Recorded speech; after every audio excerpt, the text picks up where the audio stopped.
Hi everyone, this is Dimitar from the RedmineUP support team. In this video demonstration, I'm going to show you the feature of the reporter plugin of printing the watchers of an issue. Okay, so in the examples that I'm going to show you, we have two different situations, but with a similar result. So the first one is printing the watchers of an issue. That is a short version. So it is just a printing the watchers in a row and one after another with a comma. And the second one, the long version, is printing them as a list, and every row has the ID of the user, the first name, the last name, the full name, and the email of the user that is added as a watcher. So the code itself for the first one is this one, and the code of the second one is this one. Into the article itself, you could copy paste this code, so you could use it on your reporter plugin in Redmine, of course. And if you wish, you could change the code in accordance to your needs. These are just examples. You could modify them in the way you would like it. For example, here you could add some text, watcher ID. Yeah. Okay.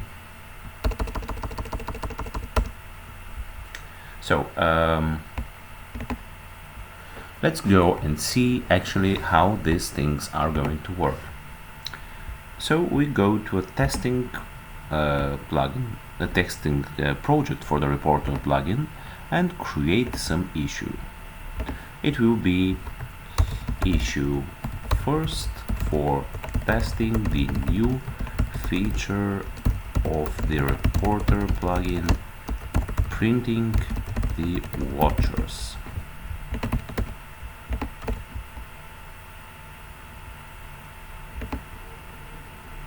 Okay, so now we add some watchers here onto the right side panel of this issue. So we are going to add Jim Carrey, Keanu Reeves, and Marshall Mathers, also known as Eminem. Okay, we have now 3 watchers of this issue, and if you would like to print them with the short version, then it will look like this. They are in one row, one after another, separated with comma. So this is Marshall Mathers, Keanu Reeves, and Jim Carrey. Okay, so let's see as well the second way of viewing the watchers. So it is the long version. So this is it. They are listed one below another, and on a row we have the ID of the user, the full name, first name, the last name, and the email address. So yeah, this is actually how this feature of the reporter plugin works, printing the watchers of an issue. So thank you very much for watching this video. I hope it was helpful for you, and if you like it, you could check other videos of the reporter plugin and other articles. Yeah. And if you have any questions or problems, please don't hesitate to contact us at support@redmineup.com. So, thanks again for watching this video, and bye bye for now.